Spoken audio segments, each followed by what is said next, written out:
ಸರ್ಕಾರದ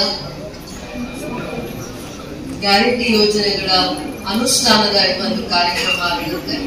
ಈ ಕಾರ್ಯಕ್ರಮನ ಕೂಡ ರಾಜ್ಯ ಹಂತದಲ್ಲಿ ಮುಖ್ಯಮಂತ್ರಿಗಳು, ಜಿಲ್ಲಾ ಹಂತದಲ್ಲಿ ಉಸ್ತುವಾರಿ ಮಂತ್ರಿಗಳು ಮತ್ತೆ ಡಿಸಿ ಅವರ ಅಧ್ಯಕ್ಷತೆಯಲ್ಲಿ, ತಾಲೂಕು ಹಂತದಲ್ಲಿ ಶಾಸಕರು, ಸ್ಥಳೀಯವಾಗಿರುವಂತಹ ಶಾಸಕರು ಮತ್ತೆ ತಹಸೀಲ್ದಾರ್ ಹಂತದಲ್ಲಿ ತಾಲೂಕು ಮಟ್ಟದಲ್ಲಿ ಮಾಡುವಂತ ವ್ಯವಸ್ಥೆ ಇದೆ. ನಾವು ತಾಲೂಕು ಮಟ್ಟದಲ್ಲಿ ಮಾಡಿದಾಗ ನಿಮ್ಮ ಬೇಡಿಕೆಗಳು, ನಿಮ್ಮ ಕೋರಿಕೆಗಳು, ನಿಮ್ಮ ಸಮಸ್ಯೆಗಳಿಗೆ ಸರಿಯಾಗಿ ಸ್ಪಂದಿಸಲಿಕ್ಕೆ ಆಗಲ್ಲ ಅನ್ನುವಂತ ದೂರದೃಷ್ಟಿಯಿಂದ ನಾವೇ ಹೋಬಳಿ ಮಟ್ಟಕ್ಕೆ, ಪಂಚಾಯಿತಿ ಮಟ್ಟಕ್ಕೆ ಬರುವಂತ ಪ್ರಯತ್ನ ಮಾಡಿದ್ವಿ. ಯಾಕಂದ್ರೆ ತಾಲೂಕು ಆಡಳಿತ ಮಂಡಳಿ ಮತ್ತೆ ನಾವು ನೇರವಾಗಿ ನಿಮ್ಗೆ ಕುಂದುಕೊರತೆಗಳಿರ್ಬೋದು ಮತ್ತೆ ಏನ್ ಫಲಾನುಭವಿಗಳಿದ್ದೀರಾ ಅದು ನಿಮ್ಗೆ ಮುಟ್ಟುವಂತದ್ರಲ್ಲಿ ತಾರತಮ್ಯ ಆಗಿದ್ಯಾ, ಪ್ರೊಸೀಜರ್ಸ್ ಲ್ಯಾಪ್ಸಸ್ ಆಗಿದೆಯಾ, ಟೆಕ್ನಿಕಲ್ ಇಶ್ಯೂಸ್ ಇದಾವ, ಅದನ್ನ ನಾವು ಇಲ್ಲೇ ಕೆಳಗಡೆ ಸ್ಟಾಲ್ಸ್ ಎಲ್ಲ ಹಾಕಿ ನಿಮ್ಗೆ ಮಾರ್ಗದರ್ಶನ ಕೊಟ್ಟು ಅರ್ಜಿ ಹಾಕೊಂಡಿರುವಂತವ್ರು, ಹಾಕೊಳ್ದೇ ಇರುವಂತವ್ರು, ಅದ್ರ ಬಗ್ಗೆ ಮಾಹಿತಿ ಇಲ್ಲದೆ ಇರುವಂತವ್ರು, ಕಾರಣಾಂತರಗಳಿಂದ ನಿಮ್ಗೆ ಅದರ ಅವಶ್ಯಕತೆ ಇದ್ದು ನಿಮ್ ಮನೆವರೆಗೂ ಮುಟ್ಟದೇ ಇರುವಂತ ಎಷ್ಟು ಕುಟುಂಬಗಳಿದಾವೆ ಅದನ್ನ ತಿಳುವಳಿಕೆ ಮೂಡಿಸುವಂತದ್ದು ಕೂಡ ಇದು ಆಗಿದೆ. ಸೊ ಇವತ್ತು ನಿಮಗೂ ಕೂಡ ಗೊತ್ತಾಗಿರುತ್ತೆ, ಕೆಳಗಡೆ ಎಲ್ಲ ಅಧಿಕಾರಿಗಳು ಸ್ಟಾಲ್ಸ್ ಹಾಕೊಂಡು ಅದಕ್ಕೆ ಸಂಬಂಧಪಟ್ಟಿರುವಂತ ಇಲಾಖೆಯವರು ಕೂಡ ನಿಮ್ಗೆ ಮಾರ್ಗದರ್ಶನ ಕೊಡುವಂತ ವಿಚಾರದಲ್ಲೂ ಕೆಳಗಡೆ ಬೆಳಿಗ್ಗೆಯಿಂದಲೂ 10 ಗಂಟೆಯಿಂದಲೂ ಕೂಡ ನಿಮ್ ಸಂಪರ್ಕದಲ್ಲಿ ಇದ್ದಾರೆ ಅನ್ನುವಂತ ವಿಚಾರ ನಿಮ್ಗೆ ಗೊತ್ತಾಗಿದೆ. ಬಹಳ ಜನಕ್ಕೆ ಅರ್ಜಿ ಹಾಕೊಳ್ಬೇಕಾಗಿತ್ತು ಅನ್ನೋದು ಮಾಹಿತಿ ಇರ್ಲಿಲ್ಲ. ನನ್ನ ಹತ್ರ ಆಧಾರ್ ಕಾರ್ಡ್ ಇದೆ, ನನ್ನ ಹತ್ರ ರೇಷನ್ ಕಾರ್ಡು ಇದೆ, ಅಕೌಂಟು ಇದೆ, ಯಾಕೆ ನನ್ನ ಅಕೌಂಟಿಗೆ ದುಡ್ಡು ಬಂದಿಲ್ಲ ಅನ್ನುವಂಥವ್ರು ಬಹಳ ಜನ ಇದ್ದೀರ, ಹೌದಲ್ವಾ? ಅಂತ ಸಣ್ಣ ಪುಟ್ಟ ವಿಚಾರಗಳು ಯಾಕೆ 100 ಜನದಲ್ಲಿ ಒಬ್ಬರಿಗೆ ಯಾಕೆ ಬಂದಿಲ್ಲ, 100 ಜನದಲ್ಲಿ 5 ಜನಕ್ಕೂ ಯಾಕೆ ಬಂದಿಲ್ಲ ಅನ್ನುವಂಥದನ್ನ ತಿಳಿಸುವಂತ ಪ್ರಯತ್ನದೇ ಇದು ಒಂದು ಕಾರ್ಯಕ್ರಮ ಆಗಿದೆ. ಒಂದು ಕಡೆ ನಿಮ್ಗೆ ಯಾವುದೇ ಇಲಾಖೆಗೆ ಸಂಬಂಧಪಟ್ಟಿರುವಂತಹ ಕುಂದುಕೊರತೆಗಳ ಸಭೆನೂ ಇದಾಗಿದೆ.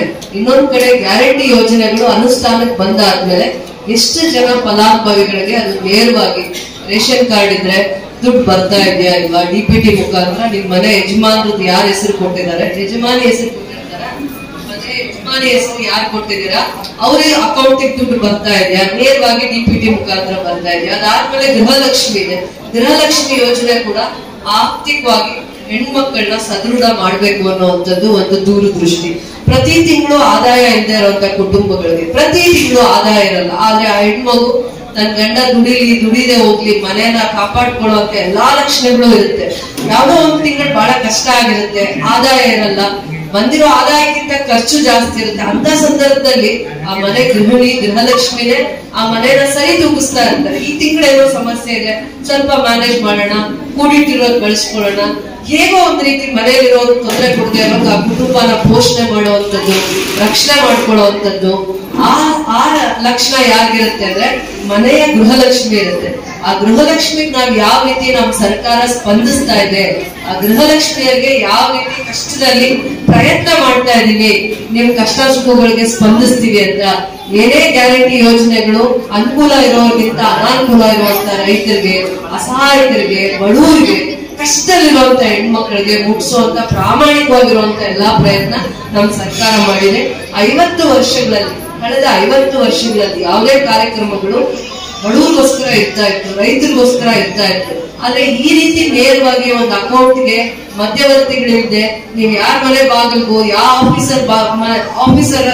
ಆಫೀಸ್ ಹತ್ರನು ಹೋಗಿ ನಿಂತ್ಕೊಂಡು ಕ್ಯೂ ಅಲ್ಲಿ ನಿಂತು ಮಾಡ್ಕೊಳ್ಳುವಂತ ತಲೆನೋವೇ ಫಜೀತಿನೇ ತಪ್ಪಿಸಿ ನಿಮ್ಮ ಅಕೌಂಟ್ಗೆ ನೇರವಾಗಿ ಬರುವಂತ ಆಲೋಚನೆ ಮಾಡಿದೆ ಅಂದ್ರೆ ಅವ್ರ ಸರ್ಕಾರಕ್ಕೆ ಎಷ್ಟು ದೂರದೃಷ್ಟಿ ಇರುತ್ತೆ ಅಂತ ಆಲೋಚನೆ ಮಾಡಿ. ನಿಮ್ಮ ಅಕೌಂಟ್ಗೆ ನೇರವಾಗಿ, ನಿಮ್ಮ ಹತ್ರ ಯಾರು ಮಧ್ಯವರ್ತಿಯರು ಸುಳಿಯೋಂಗಿಲ್ಲ, ನೀವು ನಿಮ್ಮ ಆಧಾರ್ ಕಾರ್ಡು, ರೇಷನ್ ಕಾರ್ಡು, ನಿಮಗೆ ಅದಕ್ಕೆ ಸಂಬಂಧಪಟ್ಟಿರುವಂತ ದಾಖಲೆಗಳು ಒದಗಿಸಿದ ಮೇಲೆ ಅದನ್ನ ಸರಿಯಾದ ರೀತಿ ನಿಮಗೆ ಮುಟ್ಟಿಸುವಂತ ಪ್ರಯತ್ನ ಸರ್ಕಾರ ಮಾಡಿದೆಯಾ ಜವಾಬ್ದಾರಿಯಾಗಿ ಅನ್ನೋದನ್ನ ನೀವು ಅರ್ಥ ಮಾಡ್ಕೋಬೇಕು. ಈ ಸಂದರ್ಭದಲ್ಲಿ ಯಾರಿಗೆ ಈ ಯೋಜನೆಗಳನ್ನ ತಂದಿದ್ದಾರೆ, ಗ್ಯಾರಂಟಿ ಯೋಜನೆಗಳು ಯಾವ ಕುಟುಂಬಗಳು ಉದ್ಧಾರ ಆಗ್ಬೇಕು, ಯಾವ ಕುಟುಂಬಗಳನ್ನ ಕಾಪಾಡ್ಬೇಕು, ಯಾವ ಕುಟುಂಬಗಳ ಜೊತೆ ನಿಲ್ಬೇಕು ಅನ್ನುವಂತ ಆಲೋಚನೆ ನಮ್ಮ ಸರ್ಕಾರಕ್ಕಿದೆ ಅಂತ ಆಲೋಚನೆ ಮಾಡಿ ಇಡೀ ಭಾರತ ದೇಶದಲ್ಲಿ ಕರ್ನಾಟಕ ಮಾದರಿಯಾಗಿದೆ. ಕೆಲವೊಂದು ಕಾರ್ಯಕ್ರಮಗಳನ್ನ ಕೋವಿಡ್ ನಂತರ ದಿನಗಳಲ್ಲಿ ರೈತ ಕಾರ್ಮಿಕರು ಇರ್ತಾರೆ, ಬೆಳಗ್ಗೆ ಇದ್ರೆ ಕೆಲ್ಸಕ್ಕೆ ಹೋಗಿ ಅವತ್ತು ದುಡಿದು ತಿನ್ನುವಂತ ಕಾರ್ಮಿಕರು ಇರ್ತಾರೆ, ಜಮೀನಿರಲ್ಲ, ಆದಾಯ ಇರಲ್ಲ, ಪ್ರತಿ ತಿಂಗಳು ಇನ್ಕಮ್ ಇರಲ್ಲ, ಎಲ್ಲೋ ಕೆಲಸ ಸಿಕ್ಕಂದ್ರೆ ದುಡಿದು ಮಕ್ಕಳನ್ನ ಪೋಷಣೆ ಮಾಡುವಂತ ಎಷ್ಟೋ ಕುಟುಂಬಗಳಿಗೆ ಈ ಯೋಜನೆಗಳು ಫಲದಾಯಿ ಇದೆಯಾ, ಅನುಕೂಲ ತಂದಿದ್ಯಾ, ಆ ಕುಟುಂಬಗಳನ್ನ ಕಾಪಾಡ್ತಾ ಇದೆಯಾ, ರಕ್ಷಣೆ ಮಾಡ್ತಾ ಇದೆಯಾ ಅಂತ ಕೂಡ ಆಲೋಚನೆ ಮಾಡಬೇಕು. ಕಾರ್ಯಕ್ರಮದ ವಿಚಾರ ಏನಕ್ಕೆ ಇವತ್ತು ನಿಮ್ಮನ್ನೆಲ್ಲ ಕರೆಸುವಂತ ಪ್ರಯತ್ನ ಮಾಡಿದೀವಿ ಅಂತಂದ್ರೆ, ಬರೀ 5 ಗ್ಯಾರಂಟಿ ಪ್ರೋಗ್ರಾಮ್ ನ ಕೊಟ್ಟು ಬೇರೆ ನಿಮ್ ಕಷ್ಟ ಸುಖಗಳಿಗೆ ಸ್ಪಂದಿಸದೇ ಇದ್ರು ನಿಮಗೆ ಬೇಜಾರಾಗತ್ತಾ ಇಲ್ವಾ? ಆಗಲ್ವಾ? ಗ್ಯಾರಂಟಿ ಪ್ರೋಗ್ರಾಮ್ ಕೊಟ್ಟಿದ್ದೀವಿ, ಮನೆಗೆ 10 kg ರೇಷನ್ ಬರುತ್ತೆ, ಆ ಕುಟುಂಬಕ್ಕೆ 2,000 ನಿಮ್ಗೆ ದುಡ್ಡು ಬರುತ್ತೆ, ಕರೆಂಟ್ ಬಿಲ್ ಕಟ್ಟೋಂಗಿಲ್ಲ, ವಿಶೇಷವಾಗಿ ತಿಂಗಳ ಕರೆಂಟ್ ಬಿಲ್ ಕಟ್ಟಬೇಕಾಗಿತ್ತು, ಹೌದಾ ಇಲ್ವಾ? ಅವ್ರು ಏನ್ ಮಾಡ್ತಾ ಇದ್ರು, 1 ತಿಂಗಳು 2 ತಿಂಗಳು ನಾವು ಕರೆಂಟ್ ಬಿಲ್ ಕಟ್ಟಲಿಲ್ಲ ಅಂದ್ರೆ ಮಕ್ಕಳಿಗೆ ಎಕ್ಸಾಮ್ ಬರ್ತಾ ಇತ್ತು ಫೆಬ್ರವರಿ ಮಾರ್ಚ್ ಅಲ್ಲಿ, ಆ ಓದ್ಕೊಳ್ಳೋ ಟೈಮ್ ಕರೆಕ್ಟ್ ಆಗಿ ಕಟ್ ಮಾಡ್ತಾ ಇದ್ರು. 5-6 ತಿಂಗಳದ್ದು ಒಟ್ಟಿಗೆ ಕಟ್ತಾರೆ ಅಂತ. ಅವ್ರಿಗೆ ನಮ್ಮ ಮನೆ ಪರಿಸ್ಥಿತಿ ಗೊತ್ತಿರಲ್ಲ, ಆ ಮನೆಯಲ್ಲಿ ದುಡಿಯೋ ಅಂತವ್ರ ಪರಿಸ್ಥಿತಿ ಏನಿದೆ, ಅಥವಾ ಆ ಮನೆಯಲ್ಲಿ ಆದಾಯ ಕಡಿಮೆ ಇದೆಯಾ, ಯಾಕೆ ಕಟ್ಟಿಲ್ಲ. ಬಡವರಿಗೆ ಜಾಸ್ತಿ ಸ್ವಾಭಿಮಾನ, ಯಾರತ್ರ ಸಾಲ ಇಟ್ಕೊಳ್ಳಲ್ಲ, ಯಾರತ್ರ ಒಂದ್ ಮಾತು ಅನ್ಸ್ಕೊಳ್ಳಲ್ಲ. ಯಾಕಂದ್ರೆ ಬೆಳಿಗ್ಗೆ ಇದ್ರೆ ದುಡಿತಾ ಇರ್ತೀವಿ, 5 ಗಂಟೆಗೆ ಹೋದ್ರೆ 10 ಗಂಟೆಗೆ ಬರ್ತೀವಿ, 11 ಗಂಟೆಗೆ ಹೋದ್ರೆ 2 ಗಂಟೆಗೆ ಬರ್ತೀವಿ. ಎಲ್ಲಿ ಕೆಲಸ ಸಿಕ್ಕಿದ್ರೆ ಸಾಕಪ್ಪ, ಒಂದ್ ದುಡಿಮೆ ಸಿಕ್ಕಿದ್ರೆ ಸಾಕು, ಮಕ್ಕಳನ್ನ ಕಾಪಾಡ್ಕೊಳ್ಳೋಣ, ಮಕ್ಕಳಿಗೆ ಒಳ್ಳೆ ಊಟ ಹಾಕೋಣ, ಚೆನ್ನಾಗಿ ಓದಿಸೋಣ ಅನ್ನೋಂತ ತಾಯಿ ಮನಸ್ಸು ನಿಮ್ಗಿರುತ್ತೆ. ಅದಕ್ಕೆ ಇವೆಲ್ಲಾ ಯೋಜನೆಗಳು ನಿಮ್ಗೆ ಮುಟ್ಟಿರೋದು. ಶಕ್ತಿ ಯೋಜನೆ ಇರ್ಬೋದು, ಗೃಹ ಜ್ಯೋತಿ ಇರ್ಬೋದು, ಗೃಹಲಕ್ಷ್ಮಿ ಇರ್ಬೋದು, ಅನ್ನಭಾಗ್ಯ ಇರ್ಬೋದು, ಇವೆಲ್ಲ ಒಂದಲ್ಲ ಒಂದ್ ರೀತಿ ಆ ಮನೆಗೆ ಯಾಕೆ ಬರ್ತಾ ಇದೆ ಅಂತಂದ್ರೆ, ನಿಮಗೆ ಅಷ್ಟು ಗೌರವ ಸರ್ಕಾರ ಕೊಡ್ತಾ ಇದೆ ಅಂತ ಅರ್ಥ ಮಾಡ್ಕೊಳ್ಳಿ. ತಾಯಿ ಸ್ಥಾನದಲ್ಲಿ ನೋಡ್ತಾ ಇದೆ, ಗೌರವವಾಗಿ ನೋಡ್ತಾ ಇದೆ. ಹೆಣ್ಮಕ್ಳನ್ನ ಮದ್ವೆ ಮಾಡಾದ್ಮೇಲೆ ಯಾರು ಅತಿಗತಿ ನೋಡಲ್ಲ. ಅನುಕೂಲ ಇದ್ರೆ ಗಲಾಟೆ ಮಾಡಿದ್ರೆ ಅಪ್ಪ ನೋಡ್ಬೋದು, ಜೊತೆಲಿ ಹುಟ್ಟಿರೋ ಅಣ್ಣ ತಮ್ಮನ ಮೇಲೂ ಜಗಳ ಆಡ್ಬೋದು. ಅವ್ರನ್ನ ಬಿಟ್ರೆ ನಮ್ಗೆ ಸ್ವಾಭಿಮಾನ, ಯಾರ ಪಕ್ಕದ ಮನೆ ಕೂಡ ಗೊತ್ತಾಗ್ಬಾರ್ದು ನಮ್ಮ ಮನೆ ವಿಚಾರ ಅನ್ಕೊಂತೀವ ಇಲ್ವಾ ಅಮ್ಮ? ನಮ್ಮ ಮನೇಲಿ 100 ತಲೆನೋವು ಇರ್ಲಿ, ಆ ಪಕ್ಕದ ಮನೆಯವ್ರಿಗೆ ಗೊತ್ತಾಗದೆ ಹೋದ್ರೆ ಸಾಕಪ್ಪ, ಅವರು ಇವ್ರು ಆಡ್ಕೊಳ್ಳದೆ ಹೋದ್ರೆ ಸಾಕಪ್ಪ ಅನ್ಕೊಳಲ್ವಾ ಅಮ್ಮ? ಎಷ್ಟೇ ಕಷ್ಟ ಇರ್ಲಿ ಮನೆಯಲ್ಲಿ, ಒಬ್ರಿಗೆ ಗೊತ್ತಾಗೋದ್ ಬೇಡ, ಗೌರವವಾಗಿ ಬದುಕ್ಬಿಡೋಣ, ಒಂದೊಂದು ಉಪವಾಸ ಇರೋಣ, ನಮ್ಮ ಮನೆ ಪರಿಸ್ಥಿತಿ ಒಬ್ರಿಗೆ ಗೊತ್ತಾಗೋದ್ ಬೇಡ, ನಾಳೆ ಚೆನ್ನಾಗ್ ಆಗ್ತೀವಿ, ನಮ್ಮ ಮಕ್ಕಳು ಓದ್ ಮುಂದೆ ಬರ್ತಾರೆ. ಇಂಥವೆಲ್ಲ ಯೋಚನೆ ಹೆಣ್ಮಕ್ಳಿಗೆ ಇದಾವ ಇಲ್ವಾ ಹೇಳಿ? ನಾನ್ ನಿಮ್ಮ ಮಧ್ಯೆನೆ ಇದ್ದೀನಿ ಬಹಳ ವರ್ಷಗಳು, 10-15 ವರ್ಷ ನಿಮ್ ಜೊತೆನೆ ಇದ್ದೆ. ಅದಕ್ಕೆ ನಾನು ಹೇಳ್ತಾ ಇದ್ದೀನಿ, ನಿಜಾನ ಇಲ್ವಾ? ಏನಪ್ಪ ನೀವೊಂದು ಡಿಸ್ಕಸ್ ಮಾಡಿ ಇರುತ್ತೆ. ನಮ್ಮ ಮನೆ ಪರಿಸ್ಥಿತಿ ಒಬ್ಬರಿಗೆ ಗೊತ್ತಾಗೋದ್ ಬೇಡ, ಅದೊಂದು ನಾಚಿಕೆ ನಮ್ಗೆ. ಕಷ್ಟ ಆದ್ರೂ ನಷ್ಟ ಆದ್ರೂ ನಮ್ಮ ಮನೆ ಒಳಗಡೆನೆ ಇರ್ಲಿ, ನಾನು ಕೆಲಸ ಮಾಡೋಣ. ತುಂಬಾ ಜನ ನೋಡಿ, ಗಂಡ್ ಮಕ್ಳು ಏನಾದ್ರು ಕೆಲಸ ಮಾಡದೆ ಹೋಗ್ಲಿ, ಆ ಮನೇನ ಅಚ್ಚುಕಟ್ಟಾಗಿ ನೋಡ್ಕೊಳ್ಳೋದು ಹೆಣ್ಮಕ್ಳೆ. ಆ ತಾಯಿನೇ ಯಾರು ದೀಪ ಹಚ್ತಾರೆ ಆ ಮನೆಗೆ, ಆ ಮಹಾಲಕ್ಷ್ಮಿನೂ ಅವಳೆ, ಆ ಮನೇನ ಕಾಪಾಡ್ಕೊಳ್ಳೋದು ಅವರೇ. ಕಷ್ಟ ಬರ್ಲಿ ಸುಖ ಬರ್ಲಿ, ಆ ಮನೆಗೆ ಒಳ್ಳೇದಾಗೋದು ಕೂಡ ಆ ತಾಯಿಯಿಂದಲೇ. ಆ ಮನೆ ಏನಾದ್ರೂ ಮುಂದುವರೆದಿದೆ, ಆ ಮಕ್ಕಳು ಮುಂದೆ ಬಂದಿದ್ದಾರೆ, ಓದಿದ್ದಾರೆ, ಮದ್ವೆ ಆಗಿದೆ, ಕಾಲ್ ಮೇಲೆ ನಿಂತ್ಕೊಂಡಿದ್ದಾರೆ, ಆ ಮನೆ ಮುಂದಕ್ಕೆ ಬಂದಿದೆ ಅಂದ್ರೆ ಆ ತಾಯಿ ಅಷ್ಟು ದುಡಿತಾರೆ. ಅದಕ್ಕೆ ಆ ತಾಯಿನ ಗೃಹಲಕ್ಷ್ಮಿ ಅಂತ ಕರೀತಾರೆ. ಗೃಹಲಕ್ಷ್ಮಿ, ಆ ಮನೆ ಲಕ್ಷ್ಮಿ, ಆ ತಾಯಿ ಭೂಷಣ, ಹೌದಾ ಇಲ್ವಾ? ಇಷ್ಟನ್ನ ಅರ್ಥ ಮಾಡ್ಕೊಂಡು ಆ ಹೆಣ್ಮಗುನು ಗೌರವಿಸೋಣ, ಆ ತಾಯಿಗೆ ಆ ಭಾವನೆಗಳಿಗೆ ಸ್ಪಂದಿಸೋಣ ಅಂತ ಯೋಚನೆ ಒಂದ್ ಸರ್ಕಾರ ಮಾಡಿದೆ ಅಂದ್ರೆ, ಆ ಸರ್ಕಾರನ ಒಂದ್ಸತಿ ಆದ್ರೂ ತಿಳ್ಕೊಳ್ಳೋಣ ಬೇಡ್ವಾ? ನೀವೇ ಯೋಚನೆ ಮಾಡಿ ತಿಳ್ಕೊಳ್ಳೋಣ ಬೇಡ್ವಾ? ಯಾರೋ ಒಂದ್ 5 ಜನ 10 ಜನ ಬಂದಿಲ್ಲ ಅಂತ ಬೇಜಾರು ಮಾಡ್ಕೊಂಡ್ಬಿಡಿ. ಬರ್ದೇ ಇರೋದಕ್ಕೂ ಕಾರಣ ಇದೆ. ಏನೋ ಒಂದು ಟೆಕ್ನಿಕಲ್ ಆಗಿ ನಿಮ್ ಅಕೌಂಟ್ ಯಾವ್ದೋ ಒಂದು ನಂಬರು ತಪ್ಪಾಗೋ, ಅಥವಾ ಎಂಟ್ರಿ ಆಗ್ದೇನೋ, ಅಪ್ಲಿಕೇಶನ್ ಹಾಕೊಳ್ದೇನೋ, ನಿಧಾನವಾಗಿ ನೀವು ಅಪ್ರೋಚ್ ಮಾಡೋದು ನಿಧಾನ ಆಗಿರೋದ್ರಿಂದ ಏನೇನೋ ಕಾರಣಗಳಿಂದ ನಿಧಾನ ಆಗಿರ್ಬೋದು. ಆದ್ರೆ ಲಾಸ್ಟ್ ದಿನ ಅಂತ ಯಾವ್ದು ಇಲ್ಲ. ಕರೆಂಟ್ ಬಿಲ್ ಲಾಸ್ಟ್ ದಿನ ಇಲ್ಲ, ಅನ್ನಭಾಗ್ಯಕ್ಕೆ ಲಾಸ್ಟ್ ದಿನ ಇಲ್ಲ, ಗೃಹಲಕ್ಷ್ಮಿಗೆ ಲಾಸ್ಟ್ ದಿನ ಇಲ್ಲ. ಯಾವತ್ತಿಗೂ ಸೂಕ್ತವಾಗಿರುವಂತ ದಾಖಲೆ ಕೊಟ್ಟು ಅರ್ಜಿ ಹಾಕೊಂತೀರ, ಅವತ್ ನಿಮ್ಗೆಲ್ಲ ವಿಚಾರನೂ ಸುಧಾರಣೆ ಆಗುತ್ತೆ. ಸೊ ಇಂಥ ಒಂದು ವ್ಯವಸ್ಥೆಯಲ್ಲಿ ನಾವು ಗುರುತಿಸ್ಕೊಂಡು ಕೆಲಸ ಮಾಡುವಂತ ವಿಚಾರದಲ್ಲಿ ಅದರ ಫಲಾನುಭವಿಗಳೆಲ್ಲ ನೀವೇ. ಟ್ಯಾಕ್ಸ್ ಕಟ್ಟೋರು, ನಾನ್ ಟ್ಯಾಕ್ಸ್ ಕಟ್ತೀನಿ, ನನ್ಗೆ ಸರ್ಕಾರ ಸಂಬಳ ಕೊಡುತ್ತೆ. ಸಂಬಳ ಅಂದ್ರೆ ಈ ಸೇವೆ ಮಾಡೋದಕ್ಕೆ, ನನ್ಗೆ ಜನಸೇವೆ ಮಾಡೋದಕ್ಕೆ ನನ್ಗೊಂದು ಸಂಬಳ ಕೊಡ್ತಾರೆ. ನಾನೊಂದು ಟ್ಯಾಕ್ಸ್ ಕಟ್ಟೋದಕ್ಕೋಸ್ಕರ ನನಗ್ ಮಾತ್ರ ಇಂಥ ಬೆನಿಫಿಟ್ಸ್ ಏನು ಸಿಗಲ್ಲ. ಈ ಬೆನಿಫಿಟ್ಸ್ ನನ್ಗೆ ಏನೂ ಸಿಗಲ್ಲ. ನನ್ನಾಗೆ ತಹಸೀಲ್ದಾರ್ ಇರ್ಬೋದು, ಈ ಮೇಲ್ಗಡೆ ಇಲ್ಲೆಲ್ಲ ಕುತ್ಕೊಂಡಿದಾರಲ್ಲ, ಇವ್ರಿಗೆ ಏನ್ ಸಿಗಲ್ಲ. ನಾವ್ ಏನಿದ್ರು ಭಯಭಕ್ತಿಯಿಂದ ಬರ್ಬೇಕು, ಈ ಕಾರ್ಯಕ್ರಮಗಳನ್ನ ಅನುಷ್ಠಾನ ಮಾಡ್ಬೇಕು. ನಿಮ್ಗೆ ಸಿಕ್ಕಿದ್ಯಾ ಸಿಕ್ಕಿಲ್ವಾ, ಸಿಕ್ಕದೆ ಹೋದ್ರೆ ಏನು ಪ್ರೊಸೀಜರ್ಸ್ ಫಾಲೋ ಮಾಡಿಸ್ಬೇಕು, ಅದು ಮಾತ್ರ ನಮ್ ಧರ್ಮ ಆಗಿರುತ್ತೆ. ನಮ್ಗೆ ಯಾವ್ದು ಗೌರ್ಮೆಂಟ್ ಫ್ರೀ ಸ್ಕೀಮ್ ಸಿಕ್ಕದೇ ಇಲ್ಲ. ಯಾಕಂದ್ರೆ ಗೌರ್ಮೆಂಟ್ ನಮ್ಗೆ ಸಂಬಳ ಕೊಡ್ತಾ ಇರುತ್ತೆ. ಸಂಬಳ ಕೊಟ್ಮೇಲೆ ಅದ್ರಲ್ಲಿ ನಾವು ಆದಾಯ, ನಮ್ಗೆ ಏನು ಇನ್ಕಮ್ ಬಂದಿರುತ್ತೆ ಅದ್ರಲ್ಲಿ ನಾವು ಆದಾಯ ಕಟ್ತಾ ಇರ್ತೀವಿ, ಟ್ಯಾಕ್ಸ್ ಕಟ್ತಾ ಇರ್ತೀವಿ. ಟ್ಯಾಕ್ಸ್ ಗೌರ್ಮೆಂಟ್ ಟ್ಯಾಕ್ಸ್ ಯಾರು ಕಟ್ತೀರಾ, ಇನ್ಕಮ್ ಟ್ಯಾಕ್ಸ್ ಅವರೊಬ್ಬರು ಬಿಟ್ಟು ಮಿಕ್ಕಿದ ಎಲ್ಲ ರೈತರು ಇರ್ಬೋದು, ಬಡವರು ಇರ್ಬೋದು, ಕಾರ್ಮಿಕರು ಇರ್ಬೋದು, ಏನೇ ಕಷ್ಟದಲ್ಲಿರುವಂತವ್ರಿಗೂ ಕೂಡ ಈ ಬೆನಿಫಿಟ್ ಮುಟ್ಟಬೇಕು ಅನ್ನುವಂಥದ್ದೇ ಒಂದು ಸರ್ಕಾರದ ಒಂದು ದೂರದೃಷ್ಟಿ ಆಲೋಚನೆ. ಅದರಲ್ಲೂ ವಿಶೇಷವಾಗಿ ಹೆಣ್ಮಕ್ಕಳನ್ನ ಗೌರವಿಸುವಂತದ್ದು ಒಂದು ಕಾರ್ಯಕ್ರಮಗಳು ಇವಾಗಿದೆ. ಕಾರ್ಯಕ್ರಮದ ಬಗ್ಗೆನೆ ತಿಳ್ಕೊಂಡು ಅರ್ಥ ಮಾಡ್ಕೊಂಡ್ರೆ ಬೇರೆ ಸಮಸ್ಯೆಗಳಿರುತ್ತೆ. ಒಂದ್ ಟೂರ್ ಇರೋ ಜಾಗದಲ್ಲಿ, ಒಂದ್ ಊರಿರೋ ಜಾಗದಲ್ಲೇ 4 ಸಮಸ್ಯೆ ಇರುತ್ತಾ ಇಲ್ಲ. ಒಂದ್ ಊರಲ್ಲೇ ಸಮಸ್ಯೆ ಇರುತ್ತೆ. ಆ ಊರಲ್ಲಿರುವಂತ ಸಮಸ್ಯೆಗಳನ್ನ ಬಗೆಹರಿಸೋದು ಕೂಡ ನಮ್ ಜವಾಬ್ದಾರಿ ಆಗಿರುತ್ತೆ, ಆದ್ಯತೆ ಆಗಿರುತ್ತೆ. ಏನು ಎಷ್ಟೋ ಜನಕ್ಕೆ ಬರ್ತಾ ಇರಲ್ಲ, ರೇಷನ್ ಕಾರ್ಡ್ ಕ್ಯಾನ್ಸಲ್ ಆಗಿರುತ್ತೆ. ಒಂದ್ 2 ತಿಂಗಳು ರೇಷನ್ ತಗೊಳ್ಲಿಲ್ಲ ಅಂದ್ರೆ ಎಲ್ಲೋದಪ್ಪ ನೀನ್ ಬೇರೆ ಇಷ್ಟೇ ಇರ್ತಿದ್ಯಾ, ನಾನ್ ಕಾಣಿಸೋದು ಕೂಡ ಇಲ್ಲ. 2 ತಿಂಗಳು ರೇಷನ್ ತಗೊಳ್ಲಿಲ್ಲ ಅಂದ್ರೆ ಕ್ಯಾನ್ಸಲ್ ಆಗತ್ತಾ? 3 ತಿಂಗಳಾಗತ್ತೆ. 6 ತಿಂಗಳು ಯಾರು ರೇಷನ್ ತಗೊಳ್ಳಲ್ಲ. 6 ತಿಂಗಳು ರೇಷನ್ ತಗೊಳ್ದೇ ಇರೋಂಥವ್ರು ಕಾರ್ಡ್ ಕ್ಯಾನ್ಸಲ್ ಆಗಿರುತ್ತೆ. ಅಂದ್ರೆ ಅವ್ರದ್ದು ಪಕ್ಕಕ್ಕೆ ಇಟ್ಟಿರ್ತಾರೆ, ಯಾಕೋ ಇವ್ರು ರೇಷನ್ ತಗೊಳ್ತಾ ಇಲ್ಲ, ಇದಾರೋ ಇಲ್ವೋ ಅಂತ ಅಂದ್ಬಿಟ್ಟು. ಇವಾಗ 10 kg ದುಡ್ಡು ಬರೋವಾಗ ಏನ್ ಮಾಡ್ತಾ ಇದಾರೆ, ಪ್ರತಿಯೊಬ್ರು ನನ್ನ ಕಾರ್ಡ್ಗೆ ರೇಷನ್ ಬರ್ತಾ ಇಲ್ಲ, ಬರ್ತಾ ಇಲ್ಲ, ಕ್ಯಾನ್ಸಲ್ ಆಗಿದೆ ಅಂತ. ಅಂತದಕ್ಕೂ ನಮ್ ತಾಲೂಕು ನಾವು ಒಂದು ದಾರಿ ಹುಡುಕಿದೀವಿ. ಕ್ಯಾನ್ಸಲ್ ಆಗಿರುವಂತದ್ದು ಹೊಸ ರೇಷನ್ ಅರ್ಜಿ ಹಾಕೊಂಡಿರುವಂತವ್ರು ಹೆಲ್ತ್ ಇಶ್ಯೂಸ್ ಮೇಲೆ, ಹೆಲ್ತ್ ಗ್ರೌಂಡ್ ಮೇಲೆನೂ ಕೂಡ ರೇಷನ್ ಕಾರ್ಡ್ ಏನಾದ್ರು ಸಮಸ್ಯೆ ಆಗಿದ್ರೆ ಅದಕ್ಕೂ ಒಂದು ದಾರಿ ಹುಡುಕುವಂತ ಪ್ರಯತ್ನ ಮಾಡಿದೀವಿ. ಅದಕ್ಕೆ ಇವತ್ತು ನಾವೆಲ್ಲರೂ ಕೂಡ ಈ ವೇದಿಕೆಯನ್ನು ಹಂಚ್ಕೊಂಡಿದೀವಿ.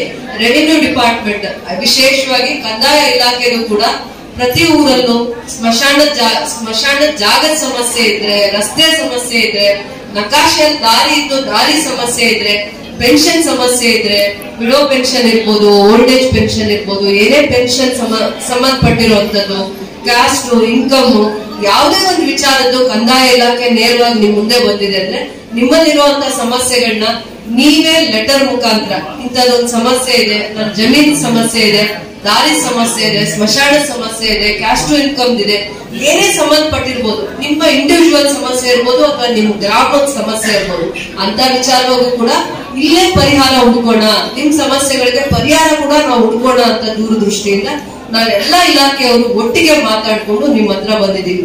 ಇವತ್ತು ಬಗೆಹರಿಲಿಲ್ಲ ಅಂದ್ರೆ ಮತ್ತೆ ಇನ್ನೂ ಒಂದ್ಸತಿ ಬರ್ತೀವಿ. ಇವತ್ತು ನೀವು ಅರ್ಜಿ ಕೊಟ್ಟು ನೋಡಿ, ಮತ್ತೆ ನಿಮ್ ಸಮಸ್ಯೆ ಬಗೆಹರಿಸ್ಕೊಂಡು ನಾವು ಇದೇ ಜಾಗಕ್ಕೆ ಬರೋ ಅಂತ ಒಂದು ಆಲೋಚನೆ ಮಾಡ್ಕೊಂಡು ಬಂದಿದೀವಿ.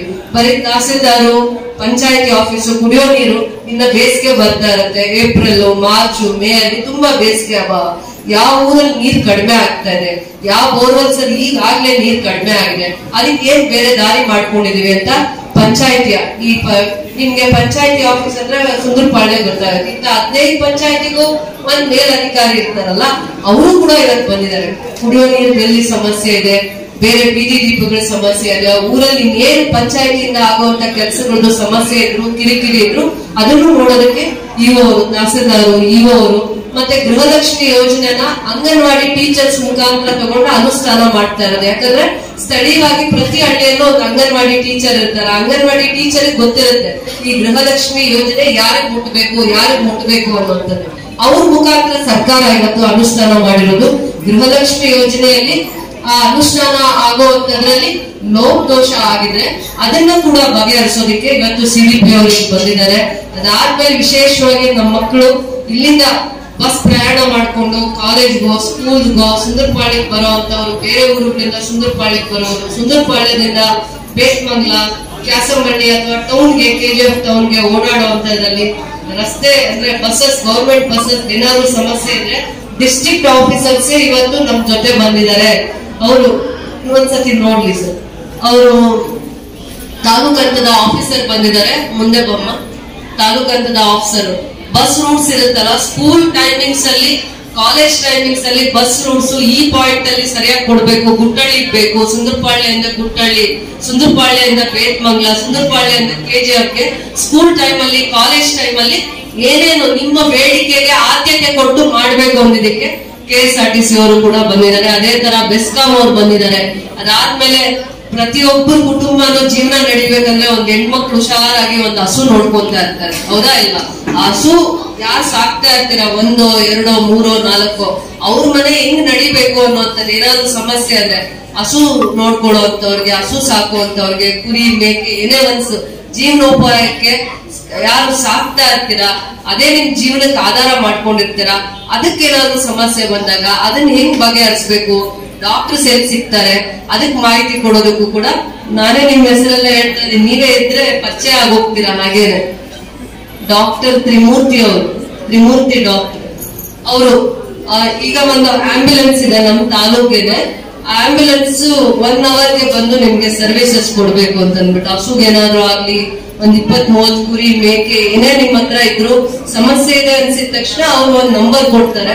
ಆ ನಂಬರ್ಗೆ ನೀವು ಸಮಸ್ಯೆ ಹೇಳಿದ ತಕ್ಷಣ ಆ ದಿನದಲ್ಲೇ ಬರ್ಬೇಕು. 1 ಗಂಟೆ 2 ಗಂಟೆಗಳ ಮಧ್ಯೆ ಬಂದು ನಿಮ್ ಸಮಸ್ಯೆ ಬಗೆಹರಿಸಬೇಕು ಅಂತ. ಆತರ ಎಲ್ಲಾ ಇಲಾಖೆಗಳವರು ಕೂಡ ನಿಮ್ ಮಧ್ಯೆ ಬಂದು ಕೆಲಸ ಮಾಡ್ಬೇಕು. ಸರ್ಕಾರ ನಿಮ್ ಮನೆ ಬಾಗಿಲಿಗೆ ಬಂದು ಕೆಲಸ ಮಾಡ್ಬೇಕು ಅಂತ ಸರ್ಕಾರದಿಂದಾನು ಕೂಡ ನಮ್ಗೆ ಆದೇಶ ಆಗಿದೆ. ನಿಮ್ಗೆ ಏನೇ ಕುಂದು ಕೊರತೆಗಳಿರ್ಲಿ, ನಾವು ಎಲ್ಲಿರ್ತೀವಿ ಅಲ್ಲಿಗೆ ನಿಮ್ಮನ್ನ ಕರ್ಸ್ಕೋಬಾರ್ದು. ನೀವೆಲ್ಲಿರ್ತೀರಾ ಅಲ್ಲೇ ಬಂದು ನಾವು ನಿಮ್ ಸಮಸ್ಯೆಗಳನ್ನ ಬಗೆಹರಿಸ್ಬೇಕು ಅಂತ ಒಂದು ಆಲೋಚನೆ ಮಾಡಿ ಆ ದೃಷ್ಟಿಕೋನದಲ್ಲಿ ಕೆಲಸ ಮಾಡ್ಬೇಕು ಅಂತ ಹೇಳಿದಾಗ, ಪ್ರತಿ ಇಲಾಖೆಗೂ ಏನೇನ್ ಸಮಸ್ಯೆ ಇದೆ ನಾವ್ ಇವತ್ತು ಪರಿಚಯ ಮಾಡ್ಕೊಂಡ್ರೆ, ಇವತ್ ನಿಮ್ಗೆ ಅಧಿಕಾರಿಗಳು ಪರಿಚಯ ಆದ್ರೆ ನಾಳೆ ಆ ಸಮಸ್ಯೆಗಳಿಗೆ ಸ್ಪಂದಿಸುವಂತ ಪ್ರಯತ್ನ ಆಗುತ್ತಲ್ವಾ.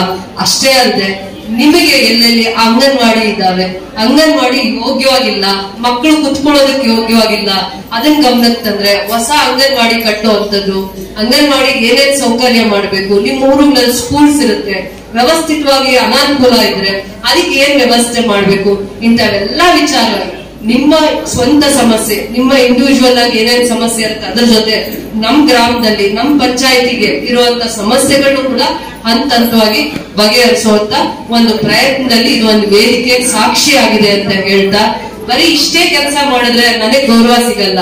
ಅದಾಗಿ ನಾನು ನನ್ನ ಕ್ಷೇತ್ರಕ್ಕೆ ಸರ್ಕಾರ ಅಧಿಕಾರಕ್ಕೆ ಬಂದಾದ್ಮೇಲೆ ಒಂದ್ 25 ಎಕರೆ APMC ಮಾರ್ಕೆಟ್ ಅನ್ನ ರೈತರಿಗೋಸ್ಕರ ದೂರದೃಷ್ಟಿ ಇಟ್ಕೊಂಡು ಜಾಗ ಹಿಂದಿನ ವರ್ಷ ಅಂದ್ರೆ 1.5 ವರ್ಷ ಆಯ್ತು APMC ಮಾರ್ಕೆಟ್ಗೆ ವಿಕೋಟ ಹತ್ರ.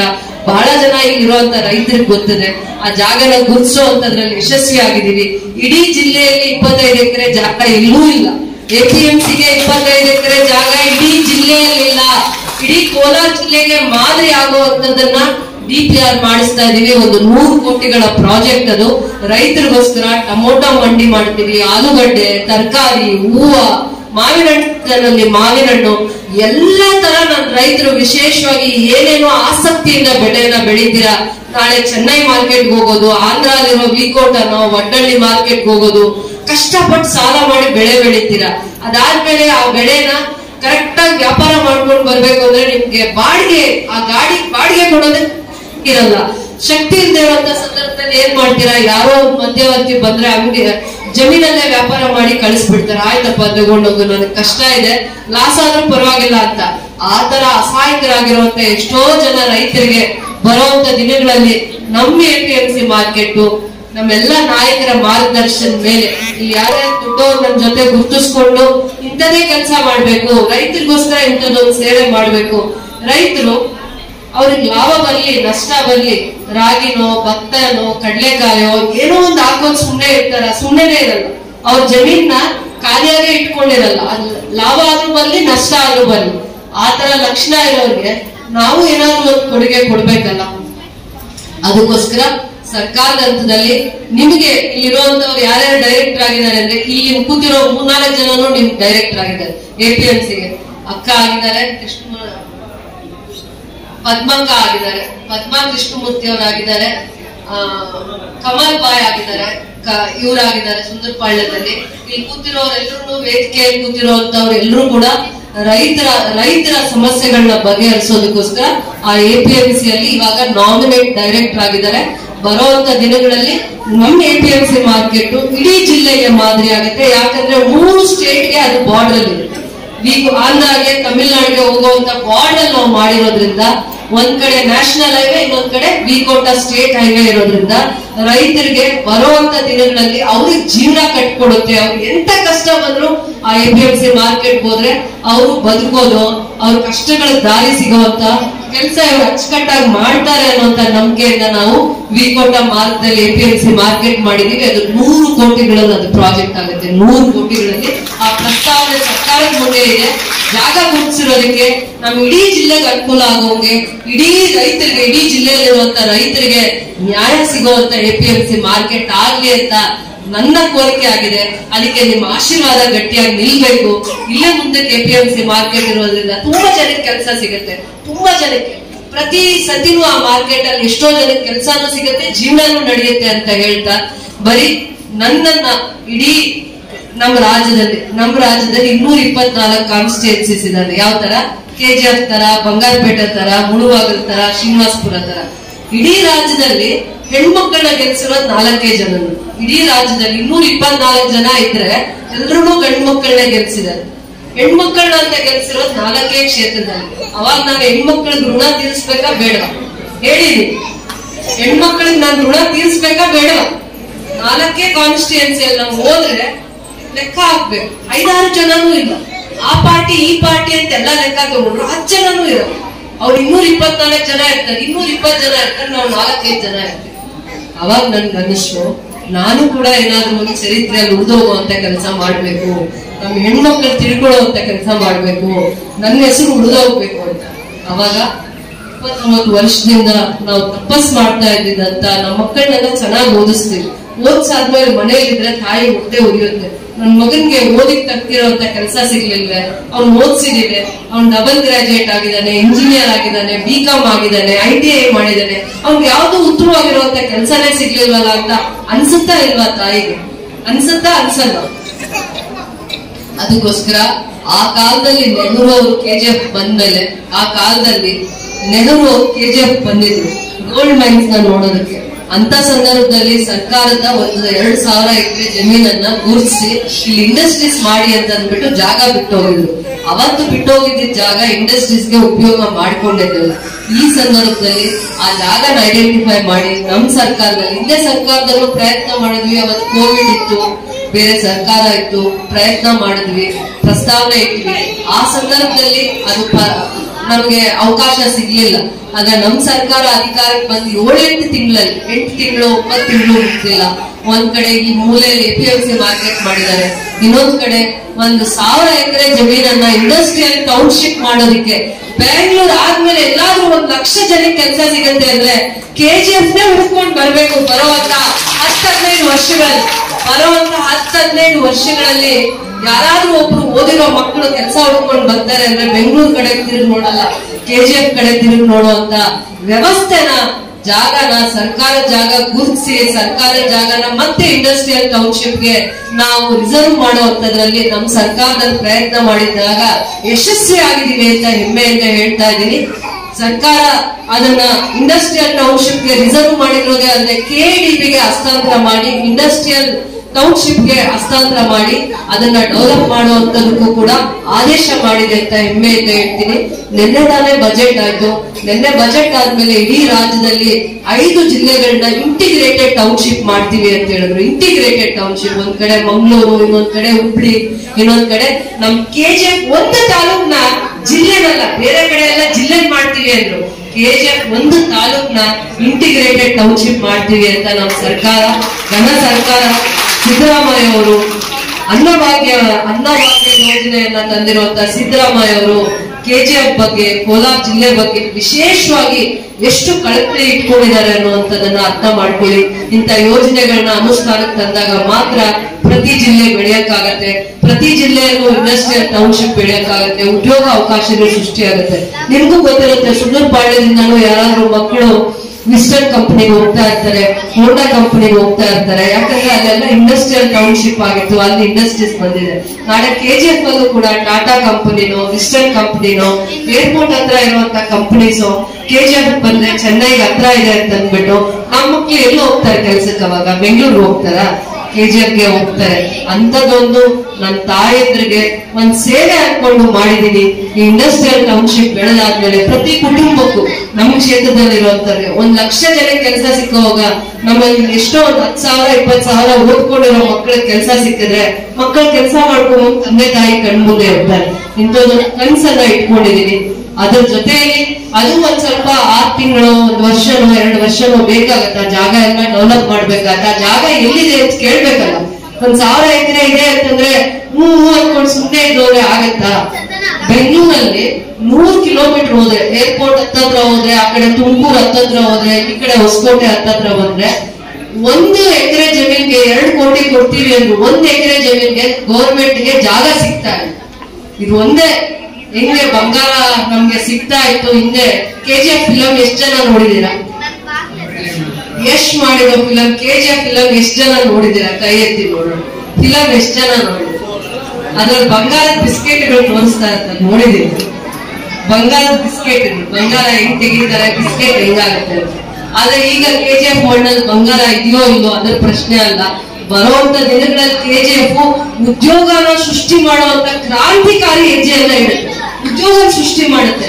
ಎಲ್ಲರ ಜೀವನಕ್ಕೂ ಒಂದು ಮುಖ್ಯ ಉದ್ಯೋಗ ಕೊಟ್ಟು ಆ ಕೈ ದುಡಿಯುವಂತ ಕೈಗೆ ಮತ್ತೆ ಕೆಲಸ ಸಿಗುವಂತ ಆ ಮಣ್ಣಿಗೆ ಆ ಪಾವಿತ್ರತೆನ ಉಳಿಸ್ಕೊಳ್ಳುತ್ತೆ ಅಂತ ನಾನು ಖುಷಿಯಿಂದ ಹೆಮ್ಮೆಯಿಂದ ಹೇಳ್ತೀನಿ. ಅದ್ರ ಜೊತೆಯಲ್ಲಿ ಇಷ್ಟೆಲ್ಲಾ ಕಾರ್ಯಕ್ರಮಗಳ ಜೊತೆಯಲ್ಲಿ 1 ವರ್ಷದಿಂದ ಮನೆಗೆ ಅರ್ಜಿ ಹಾಕಿದ್ದೀರ. ಜ್ಞಾಪಕ ಇದೆಯೋ ಇಲ್ಲೋ? ಪಂಚಾಯತಿ ಹಂತದಲ್ಲಿ ಮನೆಗೆಲ್ಲ ಅರ್ಜಿ ಹಾಕೊಂಡಿದ್ದೀರ. ಆ ಮನೆಗೆ ಅರ್ಜಿ ಹಾಕಿದ್ಮೇಲೆ ನಿಮ್ಗೆ ಸರ್ಕಾರ ಒಂದು ಆದೇಶ ಪತ್ರ ಅಂತ ಕೊಡುತ್ತೆ. ನೀವು 5 ತಿಂಗಳಲ್ಲೋ 9 ತಿಂಗಳಲ್ಲೋ ನೀವು ಆ ಮನೆಗೆ ಕಟ್ಕೊಂಡ್ರೆ ಮತ್ತೆ ನಿಮ್ಗೆ ಯಾವ್ದೇ ಒಂದು ಬಿಲ್ ಬಾಕಿ ಇರಲ್ಲ, ವಾಪಸ್ ಬಂದ್ಬಿಡುತ್ತೆ ನೀವು ಮನೆ ಕಟ್ಕೊಳ್ಳುವಂಥದ್ದು.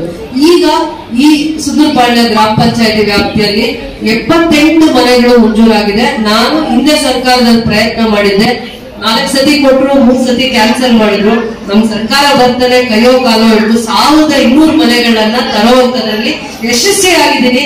ಯಾರು ತಗೊಂಡ್ಬಂದಿದ್ದಾರೋ ಇಲ್ಲ ಗೊತ್ತಿಲ್ಲ. ನನ್ನ ಜಿಲ್ಲೆಯಲ್ಲಿ, ನನ್ನ ತಾಲೂಕಿಗೆ ನಾನು ಹಿಂದೆ ಪ್ರಯತ್ನ ಮಾಡಿದ್ದು, 2 ವರ್ಷದ ಹಿಂದೆ ಪ್ರಯತ್ನ ಮಾಡಿದ್ದು. ಆ 1200 3000 ಮನೆ ಬೇಡಿಕೆ ಇಟ್ಟಿದ್ದೆ. 1200 ಮನೆಗಳನ್ನ ತರುವಂತದ್ರಲ್ಲಿ ಯಶಸ್ವಿಯಾಗಿದ್ದೀನಿ. ಪ್ರತಿ ಪಂಚಾಯತಿಗೆ 100, 80, 90, ಈ ಪಂಚಾಯತಿಗೆ 78 ಮನೆ ಸಿಕ್ಕಿದೆ ಅಂತ ಹೇಳ್ತಾ ಇದ್ದಾರೆ. ಪ್ರತಿಯೊಂದು ತಾಯಿಗೂ ತನ್ನ ಮಗನ್ಗೆ ಮನೆ ಕಟ್ಟಬೇಕು, ತನ್ನ ಕುಟುಂಬಕ್ಕೆ ಒಂದು ಮನೆ ಕಟ್ಟಬೇಕು ಅಂತ ಒಂದು ಕನ್ಸು ಇಟ್ಕೊಂಡಿರ್ತಾಳೆ. ತನಗೆ ಏನ್ ಬೇಕು ಅಂತ ಮಾಡ್ಕೊಂಡಿರಲ್ಲ. ತನಗೊಂದು ಮಗು ಹುಟ್ಟಿದ ತಕ್ಷಣ ತನ್ನ ಪ್ರಪಂಚ ತನ್ನ ಮಗು ಆಗಿರುತ್ತೆ. ಆ ಪ್ರಪಂಚ ಆ ತಾಯಿ ಆ ಮಗು ಜೊತೆ ಆ ಮಗುಗೆ ಏನ್ ಭವಿಷ್ಯ ಕೊಡ್ಲಿ, ತನ್ನ ಕನ್ಸು ಏನಿತ್ತು, ಟೀಚರ್ ಮಾಡ್ಲಾ, ಲಾಯರ್ ಮಾಡ್ಲಾ, ಡಾಕ್ಟರ್ ಮಾಡ್ಲಾ, ಇಂಜಿನಿಯರ್ ಮಾಡ್ಲಾ, ಆಮೇಲೆ ಅವ್ನು ಮನೆ ಕಟ್ಟಿದೀನ, ಮದ್ವೆ ಮಾಡಿದೀನ, ಇಷ್ಟೇ ಕನ್ಸ ಆ ತಾಯಿ ನೋಡಲ್ಲ. ಆ ಪ್ರಪಂಚ ಆ ತಾಯಿಗೆ ಅಷ್ಟೇ. ತನ್ನ ಪ್ರಪಂಚ ಏನೂ ಇಲ್ಲ, ತನ್ನ ಮಕ್ಕಳೇ ತನ್ನ ಪ್ರಪಂಚ. ಅಂತ ತಾಯಿ ಬಡವಳಾಗಿದ್ರು ಕೂಡ ಸಾಲ ಮಾಡಿ ಒಂದ್ ಮನೆ ಕಟ್ಬಿಡ್ತಾಳೆ. ಅದ್ರಲ್ಲಿ ಒಂದು ಗೌರ್ಮೆಂಟ್ ಮನೆ ಹಾಕ್ಸ್ಕೊಟ್ರೆ ಇನ್ನೂ ಖುಷಿಯಾಗಿ ಅದ್ರಲ್ಲಿ ಬರೋ ಬಿಲ್ಲು ತನ್ನ ಕಷ್ಟದ ದುಡ್ಡು 2 ಹಾಕಿ ಇನ್ನೂ ಚೆನ್ನಾಗಿ ಮನೆ ಕಟ್ಬಿಟ್ಟು ಆಶೀರ್ವಾದ ಮಾಡ್ತಾಳೆ ಮಕ್ಕಳಿಗೆ. ಹೌದಾ ಇಲ್ವಾ ಅಮ್ಮ? ಮಾಡ್ತೀರಾ ಮಾಡಲ್ವಾ? ಮನೆ ಕಟ್ಟಕ್ ಇಷ್ಟನಾ ಇಲ್ವಾ ನಿಮ್ಗೆ? ಇಷ್ಟನಾ? ಅರ್ಜಿ ಹಾಕೊಂಡಿರೋಂಥವ್ರಿಗೆ. ಯಾಕಂದ್ರೆ ಗ್ರಾಮ ಪಂಚಾಯತಿ ಮೆಂಬರ್ಸ್ ಮನೆ ಕಟ್ಟೋದಕ್ಕೆ ಅವ್ರಿಗೆ ಪ್ರತಿ ವರ್ಷ ಬರೋದು 2 ಮನೆ. 2 ಮನೆ ಇಲ್ಲ 3 ಮನೆ ಬರುತ್ತಾ? 2 ಮನೆ. 5 ವರ್ಷದಲ್ಲಿ ಅವ್ರಿಗೆ ಅತ್ತೆ ಮನೆ ಕೊಡಕ್ಕಾಗತ್ತೆ. ಇನ್ನೂ ತುಂಬಾ ಬಡವರು ಇರ್ತಾರೆ, ಅರ್ಹತೆ ಇರೋರು ತುಂಬಾ ಜನ ಇರ್ತಾರೆ. ಏನಪ್ಪಾ ಇಲ್ಲಿ ಏಸಿನೇ ಎಷ್ಟು ಸತಿ ಕೇಳ್ಕೊಂಡ್ರು ಮನೆ ಹಾಕ್ಲಿಲ್ಲ, ತುಂಬಾ ಕಷ್ಟ ಇದೆ, ಬಿದ್ದೋಗೋಗಾಗಿದೆ, ಮನೆ ಬೀಳಿಸ್ಬಿಟ್ಟಿದೀನಿ, ಪಾಯ ಹಾಕಿದೀನಿ, ಎಷ್ಟೆಲ್ಲ ಹೋಗರಿತೀವಿ. ಆದ್ರೆ ಅವ್ರಿಗೆ 2 ಮನೆ ಮೇಲೆ ಹಾಕಕ್ಕಾಗಲ್ಲ. 5 ವರ್ಷದಲ್ಲಿ ಅತ್ತೆ ಮನೆ ಕೊಡಕ್ಕಾಗತ್ತೆ. ಇಂಥದೆಲ್ಲ ಗಮನದಲ್ಲಿ ಇಟ್ಕೊಂಡು ನಾನು ಮಂತ್ರಿಗಳ ಹತ್ರ ಒಂದು ವಿಶೇಷವಾಗಿರೋ ಕೋಟಾ ಅಲ್ಲಿ ಲಿಸ್ಟ್ ಮಾಡಿಸಿ, ಯಾರ್ಯಾರ ಮನೆ ಇಲ್ಲ ಅವ್ರದೆಲ್ಲ ಲಿಸ್ಟ್ ಮಾಡಿಸಿ 3000 ಕೊಟ್ವಿ. ಅದ್ರಲ್ಲಿ 1200 ಮನೆ ಕೊಟ್ಟಿದ್ದಾರೆ. ಯಾರ್ಯಾರಿಗೆ ಮನೆ ಈ ಸತಿ ಆಗಿಲ್ಲ, ನೆಕ್ಸ್ಟ್ ಪ್ರತಿ ವರ್ಷ ಒಂದು 500 1000 ಮನೆ ತರೋಂಥದ್ರಲ್ಲಿ ತಂದೆ ತರ್ತೀನಿ ನಾನು. ಅದ್ ನಮ್ ಕೋಟಾ ಅಲ್ಲಿ. ನೀವ್ ಯಾರಿಗೋ ಭಯ ಪಟ್ಕೊಂಡು 10,000 ಕೊಡೋದು, 5,000 ಮಾರ್ಕೊಳ್ಳೋಂತ ಮನೆಗಳಲ್ಲ. ಪ್ರೀತಿಯಿಂದ ಆಶೀರ್ವಾದದಿಂದ ನಿಮ್ ಮಕ್ಕಳಿಗೋಸ್ಕರ ನೀವೊಂದು ಕನಸು ಇಟ್ಕೊಂಡಿರ್ತೀರಲ್ಲ, ಕಟ್ಕೊಳ್ಳುವಂತ ಮನೆ ಅಷ್ಟೇ. ಇದನ್ನ ಮಾರುವಂತ ಮನೆ ಅಲ್ಲ. ಯಾವ್ದೇ ಮೆಂಬರ್ ಮಾರಾಟಕ್ಕಿಟ್ರು ಮಾರುವಂತ ಮನೆ ಅಲ್ಲ. MLA ಆಗಿರೋ ಮನೆ ಅಂತಾನೆ ಅನ್ಕೊಳ್ಳಿ. ನಾವು ಅವ್ರ ಮುಖಾಂತರನೇ ಪಟ್ಟಿ ಮಾಡಿಸಿದೀನಿ. ನಾನೆಲ್ಲೂ ಊರುಗಳಲ್ಲಿ ಹೋಗಿ ಹುಡುಕಿಲ್ಲ.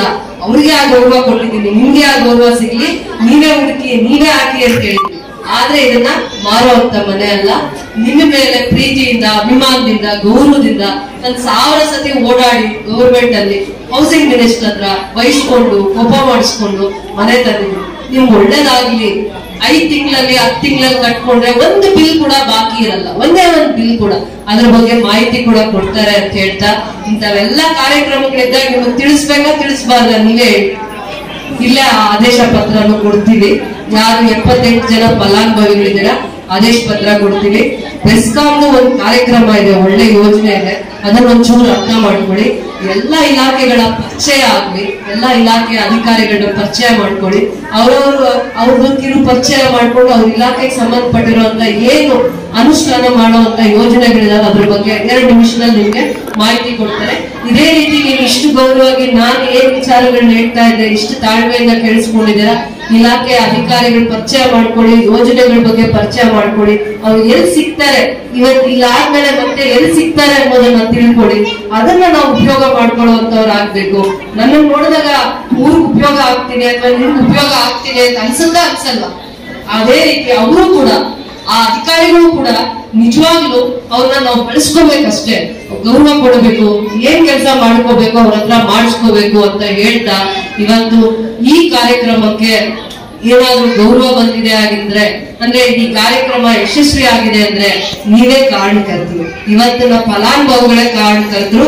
ಅದೇ ಸುಂದರಪಾಳ್ಯ ಪಂಚಾಯತಿನೇ ಅಲ್ಲ, ಎಲ್ಲಾ ಪಂಚಾಯತಿಯಿಂದ ಆ ಕಡೆ ಎಂಜಿಹುಲ್ಕೂರು, ವೆಂಕಸಂದ್ರ, ಈ ಕಡೆ ಗುಟ್ಟಳ್ಳಿ ಪಂಚಾಯತಿ, ಬೇತ್ಮಂಗ್ಲದವರು ಯಾರ್ಯಾರು, ಆಮೇಲೆ ರಾಮಸಾಗರ ಪಂಚಾಯತಿಯವರು ಕೋಪ ಮಾಡ್ಕೊಂತಾರೆ, ಯಾವಾಗ್ಲೂ ನಮ್ಮ ಹೆಸರು ಹೇಳೋದೇ ಇಲ್ಲ ಅಂತ ಅನ್ಬೇಕು. ಎಲ್ಲಾ ಪಂಚಾಯತಿಯಿಂದ ಈ ಕಾರ್ಯಕ್ರಮನ ಯಶಸ್ವಿ ಮಾಡ್ಲಿಕ್ಕೆ ಬಹಳ ಗೌರವದಿಂದ ಆ ಕಡೆ ಈ ಮೂಲೆಯಲ್ಲಿ ರಾಜ್ಪೇಟ್ ನೋಡಿದ್ರೆ ಶ್ರೀನಿವಾಸಂದ್ರ ಪಂಚಾಯತಿಯವರು, ಮತ್ತೆ ಎಲ್ಲ ವೇದಿಕೆಯಲ್ಲಿ ಅಲಂಕರಿಸಿರುವಂತ ಗ್ರಾಮ ಪಂಚಾಯತಿಯ ಅಧ್ಯಕ್ಷರು, ಉಪಾಧ್ಯಕ್ಷರು, ಎಲ್ಲಾ ಗೌರವಾನ್ವಿತ ಸದಸ್ಯರು, ಎಪಿಎಂಸಿಯ ಡೈರೆಕ್ಟರ್ಸ್, ಈ ಭಾಗದಲ್ಲಿ ಎಲ್ಲ ಅಧಿಕಾರಿಗಳು ಕುತ್ಕೊಂಡಿದ್ದಾರೆ. ಎಲ್ಲ ಇಲಾಖೆಯ ಅಧಿಕಾರಿಗಳು ನಿಮ್ಮ ಸಮಸ್ಯೆಗಳನ್ನ ನಮ್ಮ ಸಮಸ್ಯೆ ಅನ್ಕೊಂಡು ಇವತ್ತು ನಿಮ್ಮ ಮನೆ ಭಾಗಕ್ಕೆ ಅಥವಾ ನಿಮ್ ಗ್ರಾಮ ಪಂಚಾಯತಿಗೆ ಬಂದಿದ್ದೀವಿ. ಗೌರವವಾಗಿ ಇಲ್ಲೇ ಕುತ್ಕೋತೀವಿ. ಎಷ್ಟು ಸಮಸ್ಯೆಗಳನ್ನ ಈ ದಿನ ಸ್ಪಂದಿಸಕ್ಕಾಗತ್ತೆ ಖಂಡಿತ ನಾವು, ಮತ್ತೆ ಕೆಳಗಡೆ ಸ್ಟಾಲ್ಸ್ ಹಾಕೊಂಡಿದ್ದಾರೆ ಅವ್ರ ಮುಖಾಂತರ. ತದನಂತರದ ದಿನಗಳಲ್ಲಿ ಒಂದ್ ಸ್ವಲ್ಪ ಕಾಲಾವಕಾಶ ತಗೊಂಡು ನಿಮ್ ಸಮಸ್ಯೆ ಬಗೆಹರಿಸುವಂತವೂ ಇರುತ್ತೆ. ಅದಕ್ಕೆ ಕಾಲಾವಕಾಶ ತಗೊಂಡು ಖಂಡಿತ ಮಾಡ್ತೀವಿ. ಖಂಡಿತವಾಗೂ ಸರ್ಕಾರ ನಿಮ್ ಮನೆ ಭಾಗಕ್ಕೆ ಬಂದಿದೆ ಅಂದ್ರೆ ನಿಮ್ ಸಮಸ್ಯೆಗಳು ಬಗೆಹರಿಸುವಂತ ಜವಾಬ್ದಾರಿ ನಮಗೂ ಇರುತ್ತೆ. ಅದನ್ನ ಕರ್ತವ್ಯ ಅನ್ಕೊಂಡು ಮಾಡ್ತೀವಿ. ಈ ಕಾರ್ಯಕ್ರಮನ ಈ ದಿನನ ವಿಶೇಷವಾಗಿ ಯಶಸ್ವಿ ಮಾಡಿರುವಂತ ವೇದಿಕೆ ಮುಂಭಾಗದಲ್ಲಿರುವಂತ ಎಲ್ಲ ನನ್ನ ಅಕ್ಕ ತಂಗಿಯರಿಗೆ, ರೈತರಿಗೆ, ಎಲ್ಲಾ ಗ್ರಾಮ ಪಂಚಾಯತಿಯಿಂದ ಬಂದಿರುವಂತ ಗೌರವಾನ್ವಿತ ಸದಸ್ಯರಿಗೆ, ಮುಖಂಡರಿಗೆ, ವಿಶೇಷವಾಗಿ ಅಚ್ಚುಕಟ್ಟಾಗಿ ಈ ಕಾರ್ಯಕ್ರಮನ ಆರ್ಗನೈಸ್ ಮಾಡಿರುವಂತ, ಆಯೋಜನೆ ಮಾಡಿರುವಂತ ಪಂಚಾಯತಿಯ ಅಧಿಕಾರಿ ಆಗಿರ್ಬೋದು ಮಂಜುನಾಥ್ ಅವರಿಗೂ,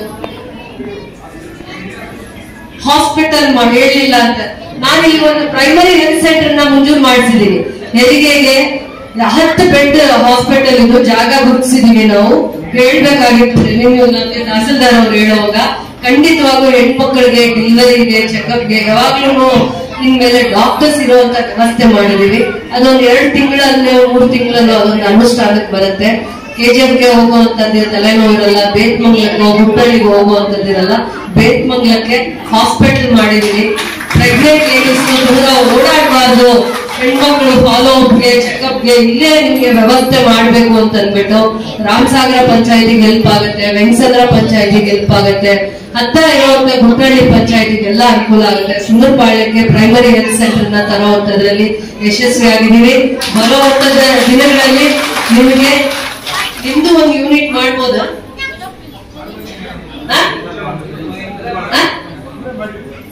2 ಪಂಚಾಯತಿ ಇಲ್ಲಿ ಪ್ರೈಮರಿ ಹೆಲ್ತ್ ಸೆಂಟರ್ ಬಂದ್ರೆ ವೆಂಕಸಂದ್ರದಲ್ಲಿ ಪಶುದು ಅಲ್ಲಿಗೆ ಹೋಗ್ಬೋದು ಅನ್ಸುತ್ತೆ, ಅನಿಮಲ್ ಹಸ್ಬೆಂಡ್ರಿದು. ಎಲ್ಲೋ ಒಂದೊಂದು ಪಂಚಾಯತಿಗೆ ಒಂದೊಂದನ್ನ ಮಾಡುವಂತದ್ರಲ್ಲಿ ಖಂಡಿತವಾಗೂ 3 ಜಾಗದಲ್ಲಿ ಪ್ರೈಮರಿ ಹೆಲ್ತ್ ಸೆಂಟರ್ಸ್ ನ ಮಾಡಿರುವಂತ ಜಾಗದಲ್ಲಿ ಒಂದು ಸುಂದರಪಾಳ್ಯ, ಇನ್ನೊಂದ್ ಕಡೆ ಕರಡಗೂರು, ಇನ್ನೊಂದ್ ಕಡೆ ಆ ಕಡೆ ಗಡಿ ಭಾಗದಲ್ಲಿ ಕೆಂಪಾಪುರದಲ್ಲಿ ಮಾಡಿದೀವಿ. ವಿಶೇಷವಾಗಿ ಪ್ರೆಗ್ನೆಂಟ್ ಹೆಣ್ಮಕ್ಳದ್ದು ಮನಸ್ಸಲ್ಲಿ ಇಟ್ಕೊಂಡೇ ಮಾಡಿದೀವಿ. ಒಂದು ಡಾಕ್ಟರ್ ಇರ್ತಾರೆ ಫಾಲೋ ಅಪ್ಗೆ. ಫಸ್ಟ್ ಡಾಕ್ಟರ್ ಇದ್ರೆ ಏನೇ ಸಮಸ್ಯೆ ಬಂದ್ರು ಅವ್ರ ಹತ್ರ ತೋರಿಸ್ಕೊಂಡು ಮತ್ತೆ ಬೇರೆ ಡಾಕ್ಟರ್ಸ್ ಹತ್ರ ಹೋಗುವಂತ ಒಂದು ದೂರದೃಷ್ಟಿಯಿಂದ ಇವನ್ನ ಮಾಡಿದೀವಿ. ಇದೆಲ್ಲ ಕೂಡ ಕಾರ್ಯರೂಪಕ್ಕೆ ತಂದೆ ತರ್ತೀವಿ. ಒಂದ್ಸತಿ ಮನೆ ಸ್ಯಾಂಕ್ಷನ್ ಆದ್ಮೇಲೆ ಕಟ್ಕೊಂತೀವಲ್ಲ, ಅದೇ ತರ ಒಂದು ಹಾಸ್ಪಿಟಲ್ ಬರ್ಲಿ, ಇಂಡಸ್ಟ್ರಿ ಬರ್ಲಿ, ಇನ್ನೊಂದು ಬರ್ಲಿ, ಅದು ನಮ್ಮ ಊರಿಗೆ ಆಸ್ತಿ ಆಗತ್ತೆ ಅಂತ ಹೇಳ್ತಾ ಈ ಕಾರ್ಯಕ್ರಮನ ಯಶಸ್ವಿ ಮಾಡಕ್ ಬಂದಿರುವಂತ ಪ್ರತಿಯೊಬ್ಬರಿಗೂ ಕೂಡ ನನ್ನ ಹೃದಯಪೂರ್ವಕವಾದ ಧನ್ಯವಾದಗಳು. ಯಶಸ್ವಿ ಆಗ್ಲಿಕ್ಕೆ ಏನು ಜವಾಬ್ದಾರಿ ತಗೊಂಡು ಅಧಿಕಾರಿಗಳು ಕೂಡ ಸಮಸ್ಯೆಗಳನ್ನ ನಿಮ್ ಮನೆ ಬಾಗಿಲಿಗೆ ಬಂದು ಬಗೆಹರಿಸ್ತೀವಿ ಅಂತ ಸಂಕಲ್ಪ ಮಾಡಿ ಬಂದಿದ್ದೀವಿ. ಸರ್ಕಾರದ ಉದ್ದೇಶ ಕೂಡ ಅದೇ ಆಗಿದೆ. ಅವರಿಗೂ ಕೂಡ ನನ್ನ ಹೃದಯಪೂರ್ವಕವಾದ ಧನ್ಯವಾದಗಳನ್ನ ಹೇಳ್ತಾ ಜೈ ಹಿಂದ್, ಜೈ ಭಾರತ.